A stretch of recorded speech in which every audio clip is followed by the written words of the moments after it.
Hello friends, destination S YouTube platform पे आपका स्वागत है। और मैं अभिषेक सिसोदिया एक बार फिर से आपके लिए करंट अफेयर्स लेकर के आया हूँ। देखेंगे आज हम लोग 27 अगस्त ऐसे कौन से इंपॉर्टेंट टॉपिक्स हैं जो आपके 17th बीपीएससी में क्वेश्चंस का फॉर्म ले सकते हैं। आई थिंक आप लोग अपना तैयारी अच्छे से कर रहे होंगे और करंट अफेयर सेक्शंस के लिए आप डेस्टिनेशन एस से जरूर जुड़े, क्योंकि हम लोग जो भी क्वेश्चंस लेके आ रहे हैं वो प्रीवियस ईयर को एनालाइज करके है। ठीक है, तो बेटर होगा कि आप यहाँ से स्ट्रेटेजिकली करंट अफेयर्स को अपना प्रिपेयर करते जाएं। ठीक है, चलिए आज का डिस्कशन हम लोग स्टार्ट करते हैं। देखते हैं पहला क्वेश्चन क्या है। तो पहला क्वेश्चन है, what is the theme of first national space day? पहले राष्ट्रीय अंतरिक्ष दिवस का विषय वस्तु क्या है? आपके ऑप्शंस हैं A, a new era of space exploration, B, India journey to the stars, C, touching lives while touching the moon, India space saga, और D, none of the above. Guess आप लोग का। तो यहाँ पे जो लोग भी आंसर सी सोच रहे हैं वो सही सोच रहे हैं। ठीक है, देखो क्या है ना, कभी कभी हम लोग थीम्स जो होता है ना, आपको अगर बहुत सारा डायमेंशन सर्च कर रहा हो, मीनिंग क्लियर नहीं हो, तो ज़्यादातर चांसेस होता है उसका सही होने का। देखो ऑप्शन सी को, touching lives while touching the moon, India space saga, मतलब एक एक्सक्लेमेशन टाइप का चीज़ है, मतलब बहुत सारी चीज़ों को बोल के फ्रेज के जैसा चीज़ आपको बता रहा है। तो जनरली ये सब चीज़ आपका थीम्स बन सकता है। ओके, तो सही आंसर आपका सी है। देखते हैं हम लोग थोड़ा इस चीज़ को डिटेल में, क्योंकि अभी हाल ही में 23 अगस्त पार हुआ है, जो कि हमारा नेशनल स्पेस डे है एक तरह से। ओके, तो आओ देखते हैं। India celebrated it's first national space day. Okay, तो पहला नेशनल स्पेस डे हम लोग इस बार सेलिब्रेट किए अगस्त 23 को। Okay, this day marks the successful landing of Chandrayaan 3। आपको पता है चंद्रयान 3 का जो लैंडर था, विक्रम लैंडर, वो 23 अगस्त को ही सक्सेसफुली मून के सदर्न पोल पे लैंड किया था। ठीक है ना, मून के सदर्न पोल पे, याद रखना इस चीज को। कब लैंड किया था? 23 अगस्त को। ओके, क्या नाम था लैंडर का? विक्रम। ओके, इसी कारण से हम लोग 23 अगस्त को नेशनल स्पेस डे डिक्लेयर कर चुके हैं। ठीक है, आगे अगर हम लोग बात करें तो India is the first country to land in this region. Basically बोलने का मतलब क्या है कि अगर सदर्न पोल तुमसे कोई क्वेश्चन पूछ ले कि सदर्न पोल में लैंड करने वाला इंडिया कौन सा कंट्री है, तो सदर्न पोल पे लैंड करने वाला इंडिया पहला कंट्री है। ठीक है, लेकिन आप लोग यहाँ कंफ्यूज मत होना। ओवरऑल अगर हम लोग बात करेंगे कि मून पे लैंड करने वाला इंडिया कौन सा कंट्री है, तो उसमें फोर्थ हो जाएगा। ठीक है, ओवरऑल में फोर्थ हो जाएगा। ठीक है, यहाँ पे आप लोग को बता दूं मैं, सबसे पहले रशिया, फिर यूएस, फिर चाइना, उसके बाद फिर इंडिया। ठीक है, रशिया, यूएस, चाइना और फिर इंडिया, ये याद रखिएगा आप लोग मून पे लैंड करने का क्रोनोलॉजी कंट्रीज का। ठीक है, और इसी बार जो हमारा थीम है, जो नेशनल स्पेस डे हम लोग डिक्लेयर किए 23 अगस्त को, और इस बार पहली बार सेलिब्रेट किए, तो इस बार क्या थीम था हमारा? The theme for the celebration is touching lives while touching the moon, India's space saga. बोलने का मतलब, सागा मतलब एक तरह से स्टोरी बोल सकते हो, गाथा बोल सकते हो, ठीक है, कहानी बोल सकते हो इंडिया का स्पेस। क्योंकि तुमको पता है कि कहीं ना कहीं इंडिया हाल ही में, मतलब 2-3 सालों में ही बहुत ज़्यादा स्पेस एक्सप्लोरेशन में काफ़ी आगे पहुंच गया है। ठीक है ना। ओके, तो वेरी इंपॉर्टेंट है ये टॉपिक, आप ध्यान रखना इस चीज़ को। ओके, स्पेस से रिलेटेड क्वेश्चंस बीपीएससी बहुत बार फोकस करता है। ठीक है, मूव करते हैं आगे हम लोग नेक्स्ट क्वेश्चन पे। तो अगला क्वेश्चन है, डुम्बर डैम, क्या नाम है डैम का? डुम्बर डैम। ठीक है ना, recently seen in news is located in which state? तो बेसिकली आपको बताना है डुम्बर डैम जिसे हाल ही में न्यूज खबरों में देखा गया, किस राज्य में स्थित है? आपके ऑप्शंस हैं ए, असम, बी, उत्तराखंड, सी, त्रिपुरा, या फिर डी, सिक्किम। तो देखो इसका जो सही आंसर हो जाएगा वो हो जाएगा सी, Tripura.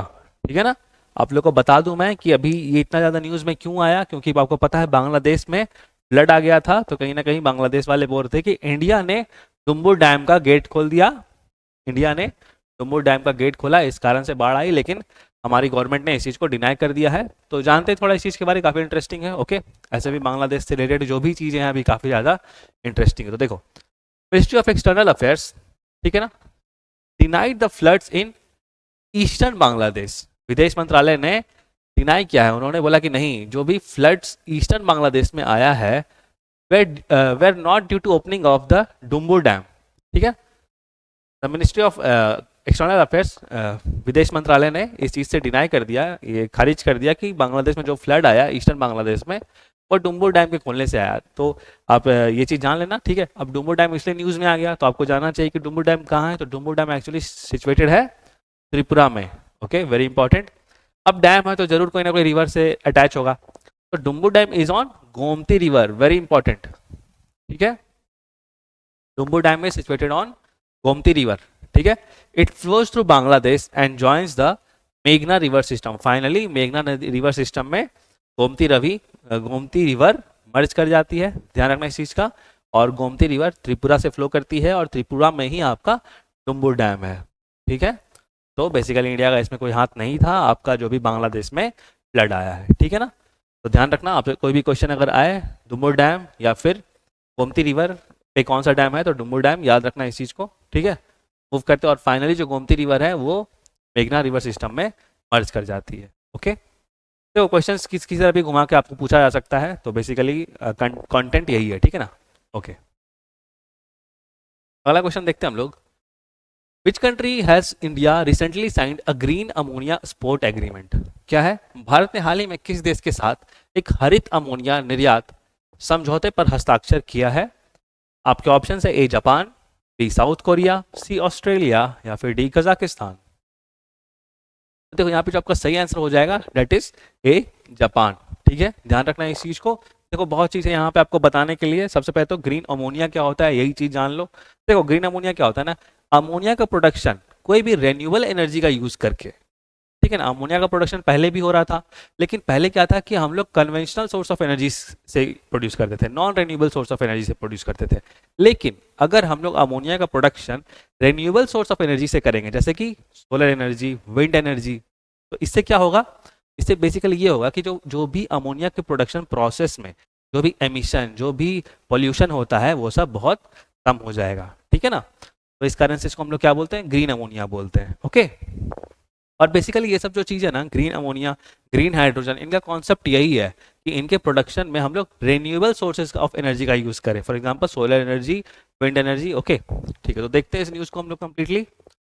History of new and renewable energy announce that India and Japan, very important, Bharat किसके साथ ग्रीन अमोनिया एग्रीमेंट साइन किया है, Japan, have signed a major agreement for green ammonia exports. तो बेसिकली भारत से अमोनिया को एक्सपोर्ट किया जाएगा, ग्रीन अमोनिया को जापान, ठीक है।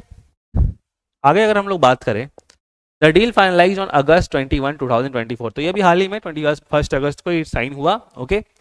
Marks India's first green ammonia export to Japan, very important. यहाँ पे आपको ये भी ध्यान रखना है कि ये फर्स्ट ग्रीन अमोनिया एक्सपोर्ट है टू जापान को, और ग्रीन अमोनिया क्या होता है बेसिकली आपको मैंने बता दिया, ठीक है। कभी कभी हो सकता है ना मिनिस्ट्री भी आपसे पूछ ले, तो ध्यान रखना ये सब जो भी रेन्यूएबल एनर्जी से चीज़ें हैं that comes under ministry of new and renewable energy, ठीक है, नवीन और नवीनीकरण ऊर्जा मंत्रालय, ओके, ठीक है। मूव करते हैं हम लोग आगे नेक्स्ट क्वेश्चन पे। अगला क्वेश्चन है, recently where was the 17th Divya कला मेला हेल्ड? हाल ही में 17वां दिव्य कला मेला कहाँ आयोजित किया गया था? आपके ऑप्शंस हैं ए हैदराबाद, बी कोलकाता, सी रायपुर या फिर डी लखनऊ। देखो जो भी लोग यहाँ पे आप लोग आंसर्स को ना गेस करने का एटलीस्ट कोशिश करो, इससे क्या होता है कि आपका ना एग्जाम में भी एक उस तरह का पोटेंशियल डेवलप हो जाएगा आंसर्स करने का, ठीक है। अगर नहीं भी पता है तो गेस करने की कोशिश करो। देखो सही आंसर हो जाएगा आपका सी रायपुर, ठीक है। तो जानते हैं इसके बारे में थोड़ा हम लोग, दिव्य कला मेला क्या था, ओके। तो बेसिकली है ना दिव्यांग जनों के लिए एक मतलब समझ लो कि एक रोजगार जैसा उनके ऑप्शंस क्रिएट करने के लिए, उनका जो पोटेंशियल है उनको एक तरह से एक्सप्लोर करने के लिए ये मेला रायपुर में स्थापित किया गया था, ठीक है। देखते हैं इस चीज़ के बारे में थोड़ा हम लोग। Doctor Virendra Kumar he is basically the minister of social justice and empowerment, ठीक है। कौन से मंत्री हैं? सामाजिक न्याय और अधिकारित मंत्री डॉक्टर वीरेंद्र कुमार ने इनागुरेटेड द 70th दिव्य कला मेला, उन्होंने 17वां दिव्य कला मेला इनागुरेट किया, कहाँ किया? रायपुर में किया, ठीक है। Raipur is in Chhattisgarh, okay. Raipur on 17 August 2024, basically बहुत दिन नहीं हुआ है, 17 अगस्त को बेसिकली ये मेला ऑर्गेनाइज किया गया था। और यहाँ पे छत्तीसगढ़ के चीफ मिनिस्टर विष्णु देव साई, ठीक है। छत्तीसगढ़ के चीफ मिनिस्टर कौन है? विष्णु देव साई। तो यहाँ से ना ओवरऑल आपको बहुत सारे चीज़ भी तैयार हो जाता है, बेसिकली मतलब मेन कॉन्टेक्स्ट के साथ भी आप बहुत सारे टॉपिक्स को कवर कर लेते हैं। फॉर एग्जांपल आपके ministry of social justice and empowerment कौन है, छत्तीसगढ़ के चीफ मिनिस्टर कौन है, ठीक है। तो छत्तीसगढ़ के चीफ मिनिस्टर विष्णुदेव साई, छत्तीसगढ़ के चीफ मिनिस्टर विष्णुदेव साई वो भी वहाँ पे मौजूद थे, और उन्होंने 5 एकर्स ऑफ लैंड डोनेट करने का वहाँ पे घोषणा किया फॉर दिव्यांगजन पार्क इन रायपुर। तो दिव्यांगजन लोग के लिए जो पार्क बनाया गया है रायपुर में, वहाँ पे उन्होंने 5 एकड़ लैंड वहाँ पे डोनेट करने का घोषणा किया। ओके, इस पर्टिकुलर मीटिंग मतलब इस पर्टिकुलर इवेंट में, दिव्य कला मेला में। ओके, अगर थोड़ा सा डिटेल में हम लोग जानेंगे दिव्य कला मेला आखिर क्या चीज़ था, तो देखो ओवर 100 दिव्यांग आर्टिशियंस, ठीक है, जो भी दिव्यांग आपके जो भी दिव्यांग कारीगर हैं, लगभग 100 दिव्यांग कारीगर्स, कहाँ से, लगभग 20 स्टेट्स से, अलग अलग, मतलब समझ लो कि 20 राज्य से और केंद्र शासित प्रदेश से। तो कास्ट देयर प्रोडक्ट, उन्होंने अपना प्रोडक्ट्स वहाँ पे डिस्प्ले किया। Okay, the event also includes job fairs, ठीक है, एक तरह से तुम बोल सकते हो रोजगार मेला भी इससे कनेक्टेड था। दिव्यांगजनों के लिए रोजगार मेला भी एक तरह से वहाँ कनेक्टेड था। एंड लोन मिल्स, वहाँ पे क्या था कि ऋण देने के लिए भी ऑप्शंस थे उन लोग को, अगर कोई प्रोजेक्ट स्टार्ट करना हो, कोई छोटा मोटा बिजनेस करना हो, तो एक तरह से ऋण देने की भी सुविधा थी। To support the economic empowerment of Divyangjan, तो कहीं ना कहीं उनको आर्थिक रूप से मदद करने के लिए, दिव्यांगजन लोगों को आर्थिक रूप मदद करने के लिए ये आपका दिव्य कला मेला काफ़ी ज़्यादा हेल्पफुल हुआ। और इसको कहाँ ऑर्गेनाइज किया गया था, आपसे ये क्वेश्चन पूछा जा सकता है। तो रायपुर, आप याद रखना। कौन सी मिनिस्ट्री इन्वॉल्व है, तो ministry of social justice and empowerment. ठीक है, मूव करते हैं आगे हम लोग अगले क्वेश्चन पे। तो देखो अगला क्वेश्चन क्या है, मुख्यमंत्री माझी लड़की बहन योजना, क्या नाम है, मुख्यमंत्री माझी लड़की बहन योजना, recently seen in news is launched by which state government.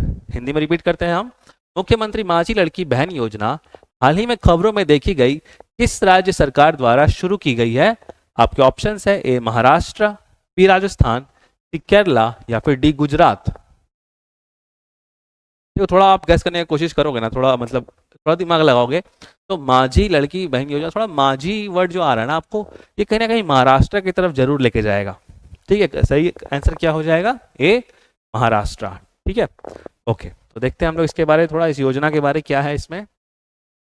Eknath Shinde led Maharashtra government. Okay, तो बेसिकली एकनाथ शिंदे गवर्नमेंट जो महाराष्ट्र में है, उन्होंने क्या लॉन्च किया है, मुख्यमंत्री माझी लड़की बहन योजना। ठीक है, on the occasion of Rakshabandhan, basically अभी जस्ट कुछ दिन पहले ही रक्षाबंधन पार हुआ है, तो उसी के अवसर पे एकनाथ शिंदे महाराष्ट्र के चीफ मिनिस्टर, उन्होंने मुख्यमंत्री माझी लड़की बहन योजना लॉन्च किया। ओके, आगे हम लोग जानते हैं इस स्कीम के बारे। The scheme will provide ₹1500 monthly to over 1 crore womens in Maharashtra. तो बहुत ही हेल्पफुल स्कीम है, एक तरह से तुम बोल सकते हो कि हर महीने 1500 रुपए वहां की महिलाओं लोग को दिया जाएगा। ठीक है ना, कितने रुपए, हर महीने 1500 रुपए वहां की महिलाओं को दिया जाएगा, ध्यान रखना इस चीज का। It is model after Madhya Pradesh लाडली बहन योजना, basically same type of scheme जो इससे पहले मध्य प्रदेश गवर्नमेंट लेके आई थी, उसका नाम क्या था, मुख्यमंत्री लाडली बहन योजना। ठीक है, तो लाडली बहन योजना बेसिकली सेम टाइप का स्कीम था जो इससे पहले MP government, Madhya Pradesh government लेके आई थी, उसी के मतलब तुम बोल सकते हो कि उसी के साइडलाइन पे तुम्हारा ये माझी बहन योजना लाया गया है आपका महाराष्ट्र गवर्नमेंट के द्वारा। ठीक है, ओके, आगे मूव करते हैं हम लोग अगले क्वेश्चंस पे। In which of the following states Khelo India Asmita Yogasana league has been started. Very important, BPSC के पर्सपेक्टिव से बहुत इंपॉर्टेंट क्वेश्चन है। निम्नलिखित में से किस राज्यों में खेलो इंडिया की अस्मिता योगासन लीग शुरू की गई है। आपके ऑप्शन है, ए मध्य प्रदेश, बी उत्तर प्रदेश, सी महाराष्ट्र, या फिर डी बिहार। और देखिए ये क्वेश्चन आपको जस्ट प्रीवियस क्लास में पढ़ाया गया है। ओके, प्रीवियस क्लास का करंट अफेयर्स देखें और इसका आंसर आप कमेंट बॉक्स में जरूर कमेंट करें। ठीक है, क्योंकि हम लोग भी पढ़ाते हैं तो हम लोग को थोड़ा लगे कि हाँ जो भी चीज़ें बताए जा रहे हैं आप लोग उस चीज़ को कैच करें, तो इसका आंसर जरूर से कमेंट बॉक्स में कमेंट करें। मूव करते हैं अगले क्वेश्चन पे हम लोग। नेक्स्ट क्वेश्चन है, व्हाट इज द कृषि डिसीजन सपोर्ट सिस्टम। क्वेश्चन क्या है, व्हाट इज द कृषि decision support system recently launched by union government. तो आपको बेसिकली बताना है कि कृषि डिसीजन सपोर्ट सिस्टम क्या चीज़ है जो हाल ही में केंद्र सरकार ने लॉन्च किया है। ऑप्शन है आपके, mobile app for crop sales, क्या एक फसल बिक्री के लिए एक मोबाइल ऐप है। B new fertilizer distribution system, क्या ये नई उर्वरक वितरण प्रणाली है। C unique digital geospatial platform for Indian agriculture, भारतीय कृषि के लिए अद्वितीय डिजिटल भू स्थानिक मंच है, या फिर D online market place for agricultural equipment, D कृषि उपकरण के लिए एक ऑनलाइन बाजार है। तो क्या आपको मतलब ऐसा क्या लग रहा है कि क्या होना चाहिए? कृषि डिसीजन सपोर्ट सिस्टम। कुछ गैस करो, कुछ सोचो हल्का फुल्का, बाकी तो फिर आंसर पता चल ही जाएगा। देखो जो सही आंसर है आपका सी, ठीक है। क्या है? Unique digital geospatial platform for Indian agriculture, भारतीय कृषि के लिए अद्वितीय डिजिटल भू स्थानिक मंच है। तो हम लोग थोड़ा डिटेल में जानते हैं इसको कि ये क्या चीज़ है और इससे मतलब क्या हेल्प मिलेगा ओवरऑल एग्रीकल्चर में, ठीक है। तो देखो केंद्र सरकार ने, यूनियन गवर्नमेंट ने हैज़ लॉन्च्ड कृषि डिसीजन सपोर्ट सिस्टम। बेसिकली ये हो गया, इससे तुमको पता चलेगा कि ये केंद्र सरकार का चीज़ है, सेंट्रल गवर्नमेंट का है, कोई पर्टिकुलर स्टेट का नहीं है, ठीक है। एक चीज़ तो यहाँ क्लियर हुआ। आगे देखते हैं हम लोग, it is a unique Jio special platform for Indian agriculture.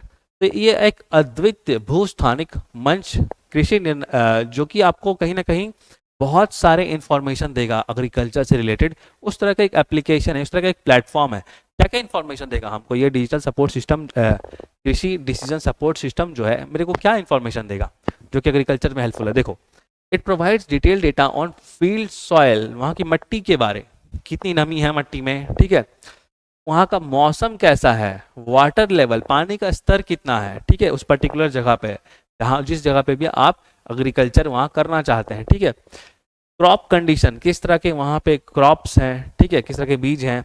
Accessible any time anywhere. अब इसमें एक फ़ायदा ये भी है कि आप इस पर्टिकुलर ऐप को कहीं से भी चला सकते हैं, कहीं से भी आप इस चीज़ को यूज़ करके एक पर्टिकुलर जगह का, उसकी मिट्टी की नमी कितनी है, वहाँ का जल स्तर कितना है, ठीक है, वहाँ के क्रॉप्स किस तरह के हैं, वाटर लेवल, और कहीं ना कहीं आपको इससे क्या होगा ना कि आप डिसीजन ले सकते हैं कि किस तरह का क्रॉप वहाँ पे उगाया जा सकता है, ठीक है। क्योंकि आपको देखो, मान लो कोई ऐसा जगह है जहाँ पे बहुत पानी का अवेलेबिलिटी है, पानी बहुत मौजूद है, तो आप क्या है वहाँ पे एक धान या फिर राइस जैसा कल्टीवेशन कर सकते हैं, क्योंकि इनमें बहुत ज़्यादा पानी का यूज़ होता है, ठीक है ना। अब वही सब जगह है जहाँ पे पानी बहुत कम है, तो आप उन सब जगह पे दलहन क्रॉप्स कर सकते हैं, बाजरा, ज्वार, इस तरह के क्रॉप्स आप उगा सकते हैं, क्योंकि इनमें ज़्यादा पानी की ज़रूरत नहीं पड़ती, ठीक है ना। तो बेसिकली ये आपका कृषि डिसीजन सपोर्ट सिस्टम इस तरह से आपको हेल्प करने वाला है, जो कि केंद्र सरकार ने लॉन्च किया है, ठीक है।